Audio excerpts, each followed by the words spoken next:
After 5 months na pag-iisip kung bibilhin ko ba ang Instax Mini Evo, ay ayan, nasa mga kamay ko na ngayon. Sa Lazada ako bumili and may freebie yung store na binilhan ko. May 10 sheets film, may 32 gig na memory card, may tempered glass para sa screen ng Mini Evo, and may photo album din siya.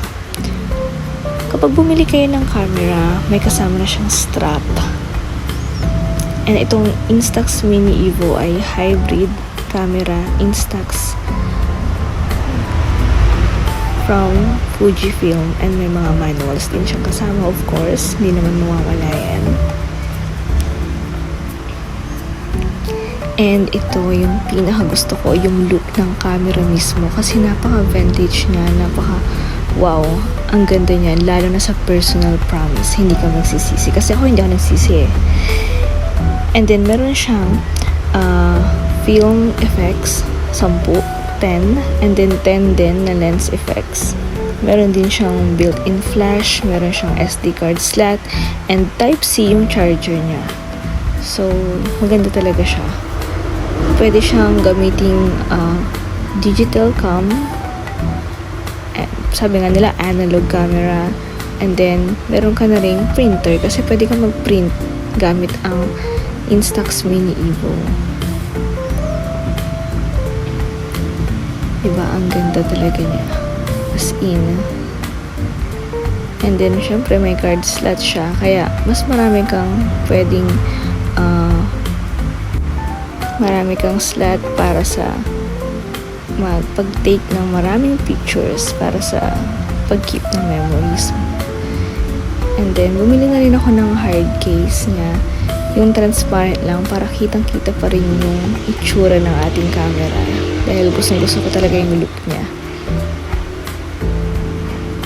Para hindi rin siya magasgasan. Para for protection na rin. And then, bumili din ako ng card reader para madali kong matransfer yung mga digital photo from Instax Mini Evo para sa may upload ko siya kung gusto ko. Para makip ko din siya kung sakaling puno na yung SD card. And then, kailangan nyo rin mag-download ng application na Instax Mini Evo kung gusto nyo mag-print from your phone. Yan. And then, meron din siyang remote shooting. And then, meron din siyang live view kung saan makikita nyo yung nakikita ng camera. And then, pwede nyo siyang manipulate gamit ang application. Ayan. So, ang dami niyang features na magaganda, promise. Ayan, itry na natin mag-print yung picture na galing sa iPad ko. I-print natin through Instax Mini Evo.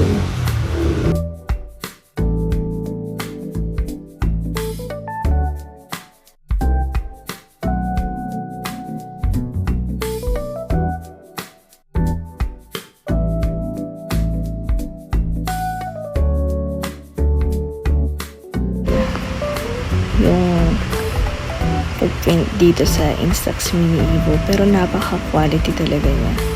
As in, ang ganda talaga. And syempre, alam naman natin na pag Instax print ay talagang pangmatagalan.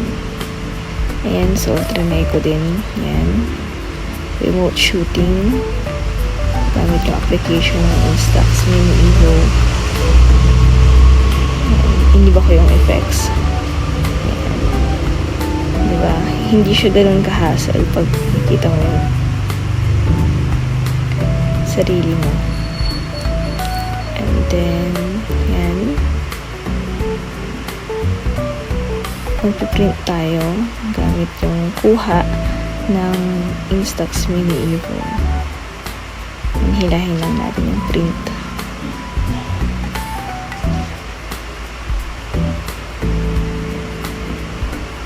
Hintayin ulit natin siya mag-process. And then, pwede mo rin i-save gamit yung application.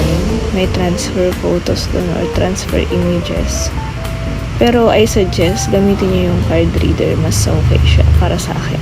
And then, tada, ang ganda.